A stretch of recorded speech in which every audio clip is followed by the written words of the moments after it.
So thank you everybody for being here, having made it. So this is the first panel of the day. I'm really proud to chair this panel. This panel is about not only modernism, not only literature.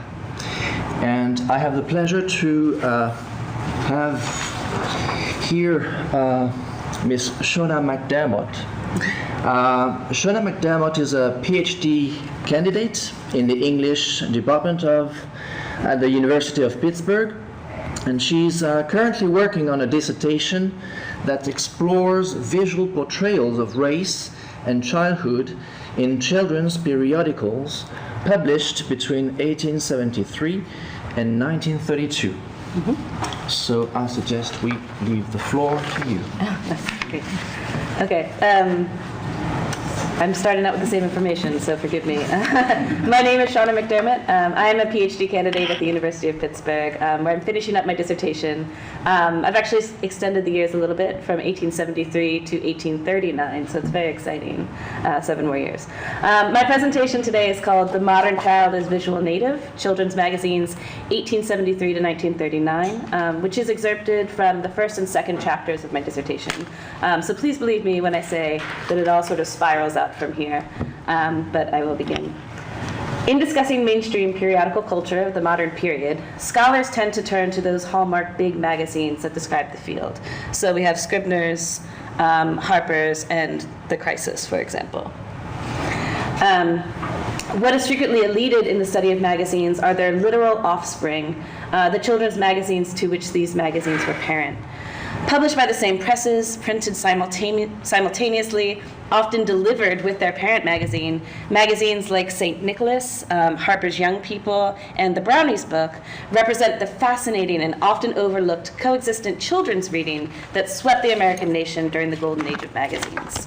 While it may be tempting to dismiss these publications as simplistic or unserious, I argue that these magazines are themselves the big magazines. St. Nicholas boasted a readership that reached 500,000. Harper's Young Folk published works by William Dean Howells, Sarah Orne Jewett, and Harriet Prescott Spofford, and the Brownies Book, I argue, revolutionized the ways that photography and illustration represented race on the periodical page. This presentation today will concentrate on St. Nicholas, largely because it's my favorite magazine. I have a lot to say about the others, but I've had quite a love affair with St. Nicholas, and so I'd like to share that with you today. St. Nicholas began publication in 1873 under the editorship of Mary Mapes Dodge, a woman who was known for her exacting standards as well as her large list of famous contacts. The magazine in its golden years under her reign had a subscriber of 500,000 children, most American, some international, which suggests that the readership is even larger.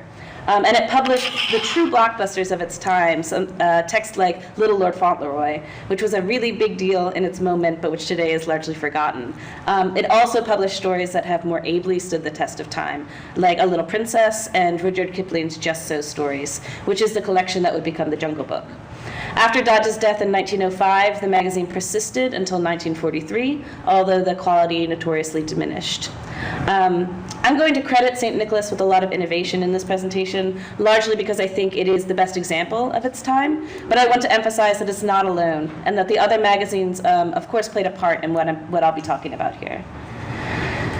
What this presentation seeks to do is put St. Nicholas into conversation with modern technology so that we can understand the impact that St. Nicholas and magazines like it had on changing conceptions of children and childhood in the 19th and early 20th century. I argue, for instance, that St. Nicholas was the first Twitter for kids. And that it was also Club Penguin 100 years before Club Penguin existed. And if you're not familiar with it, Club Penguin is this really amazing chat website that's run by Disney, where kids could create their own penguin and go into the penguin land and talk to other kids all over the world fairly anonymously without the guidance of their parents. It was really great, but it got recently shut down, not because of this, but during the Trump election, there was a lot of debate about whether or not Trump should be president between the children. So what I mean by these metaphors is that St. Nicholas created the first opportunities for children across the nation to communicate with each other without interference from their parents, which I argue was a total game changer culture-wise.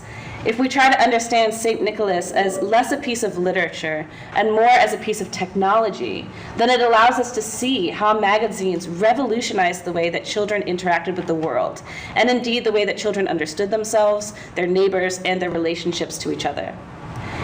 In the late 19th century, innovations in train speeds in the postal system made it possible for juvenile magazines to be delivered quickly across the United States. This provided the first opportunity for American children across the continent to consume a media created just for them on a nearly simultaneous basis, an opportunity that encouraged child readers to think of themselves as part of a national community of readers. Today, we are much more familiar with this kind of simultaneous consumption of child media because now it's everywhere. I, for instance, grew up with Nickelodeon, and I would call my cousins in California to talk about the shows that we all watched. We think of this now as like a very ubiquitous technology that's very 21st century, but I argue that this kind of national community of child consumption began with magazines in the 19th century. In asking children to affiliate themselves with a national community of readers and to anticipate the monthly arrival of communication from that community, the periodical effectively takes children outside of the family and puts them in a national community. It also takes them outside of an idealized romantic conception of children, in which children were understood as sort of separate from the fast pace of the adult world, and it takes them and places them directly into the modern world of media and technology. And I personally find that just very exciting. This simultaneous mass reading is interesting because for the first time, children are asked to understand themselves primarily as a community of American children, a community unto themselves, as opposed to future citizens who are organized through their parents' relationships to texts or their parents' relationship to the nation. And imagine for a minute the possibilities of this. I think it's difficult to do because we live in a world that's so richly organized by children's media that's already national or global. But imagine being a child whose life is organized and limited by family or parish or town, and then having this magazine show up on your doorstep, a device that allows you to read what children in California and Texas and Boston are reading, all at the same time. These communities also importantly encouraged children to write letters that were printed in the magazines, so kids were reading each other's words on a monthly basis.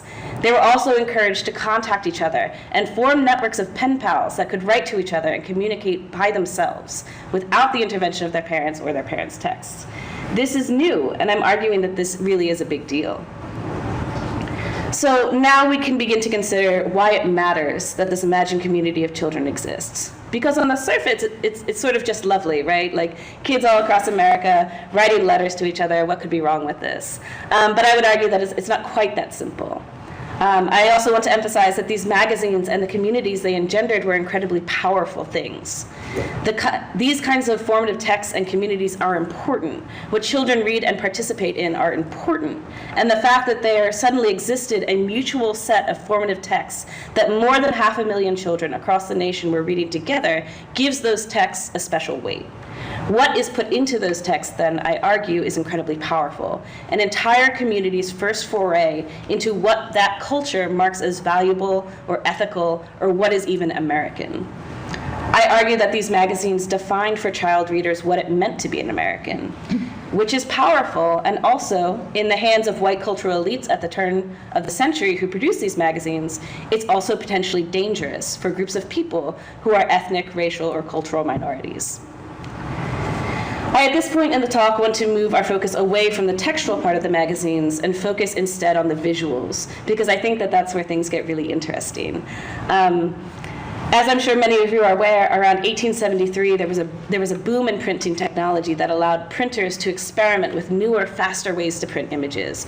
Woodcut illustrations stuck around, but suddenly things like lithography and halftone reproduction and advances in etching made it much easier to produce more complicated visuals more quickly. So I argue, and I find this very exciting, that we moved from children's magazines that were merely words like this to magazines that were hugely visual like this. Magazines like St. Nicholas advertised their visuals as a big part of the reason why people should buy them. Not only were they supposed to be good reading, but they also had the finest visuals, or those done by premier artists. Dodge went so far as to say, if it only be the picture of a cat, it must be so like a cat that it will do its own purring and not sit, a dead, stuffed thing, requiring the editor to purr for it. which is a great, she was awesome. I would even go so far as to say that St. Nicholas was responsible for many of the innovations in printing technology because Dodge promised and demanded extraordinary illustrations, which prompted the printers, the Devin Press, to significantly step up their game in the printing fields. So St. Nicholas was printing photographs as early as 1881, which is super early. So part of my question is, what does this do culturally, all these new visuals? Why does it matter that visuals are suddenly so plentiful? And my answer is that it creates a culture of visual natives, children who are uniquely able to read and uniquely susceptible to the influence of images printed in magazines. These visual natives were thus a new kind of image-centric reader who learned to understand the world in visual terms that would have been impossible before this boom in printing technology. So my term here, visual natives, is a reference to, or a riff on, Mark Prensky's term digital natives, which he uses to describe children of the 1990s who were born into a world where everyone has access to digital tools. So computers, video games, the internet. Prensky's essay talks about the benefits that these kids have growing up in a digital world because they will learn digital skills in their infancy and will have a fluency with computers that their parents, who grew up in a pre-technological world, will never have. So Prensky's essay is actually a deeply anxious essay, going so far as to say that today's students think and process information fundamentally differently from their predecessors. And he also says, it's very likely that our students' brains have physically changed, are different from ours, as a result of how they grew up. And that's probably true. Like, it is probably true that, people born after 1985 think differently. But Prensky seems to be very, very worried about this. Prensky posits that pre-90s adults and children raised in the 90s actually speak an entirely different language, and that there is a serious risk that they will completely fail to communicate with each other. So I am personally not afraid of this. I don't think that kids' brains are different today. I think that this is a lot of the same old kids today rhetoric that every adult generation invents about the one that follows it. Prensky is very worried about digital natives, but now everyone's worried about millennials, but I don't think it matters. My lack of fear here is also potentially because I am myself a digital native, so maybe my brain just works differently. But so I'm not afraid of myself. This threat, taken to its extreme, though, results in a film like Poltergeist, where children are actually able to communicate with technology in a way that adults are not, and that they're accessing another realm with which adults cannot communicate and which they don't understand, which is deeply dangerous to them and to the world at large. So I find this fantastic, but also unlikely. So to return to children's magazines, I adapt Prensky's theory of the digital native to describe the visual natives of the late 19th century.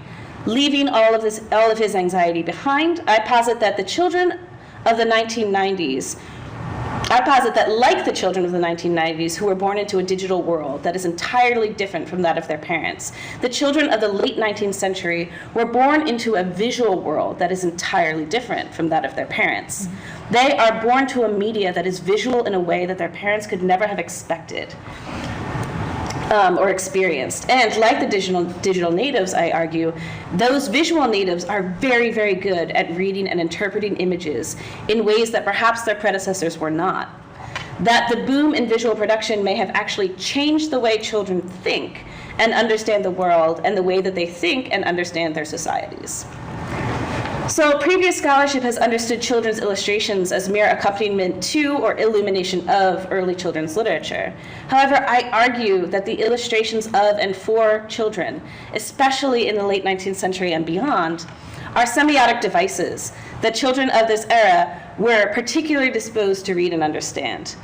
That these images are actually the things that are communicating a ton of information to child readers of this era. Information that's not just flying over their heads, but which they are actively processing and understanding. And because millions of children are all looking at the same image at the same time, suddenly these images are not only newly legible, but also newly powerful and newly unifying. And that becomes really important when those images look like this, or when they look like this, and like this. So I'm sort of letting these images speak for themselves because I think that you guys sort of understand what I'm getting at here. But I'm also very interested in images that look like this. These figures, or this one picture, comes from 1883 from the serialized story, What Black Eyes and Blue Eyes Saw in Foreign Lands, which tells the story of a boy and a girl traveling the world without their parents.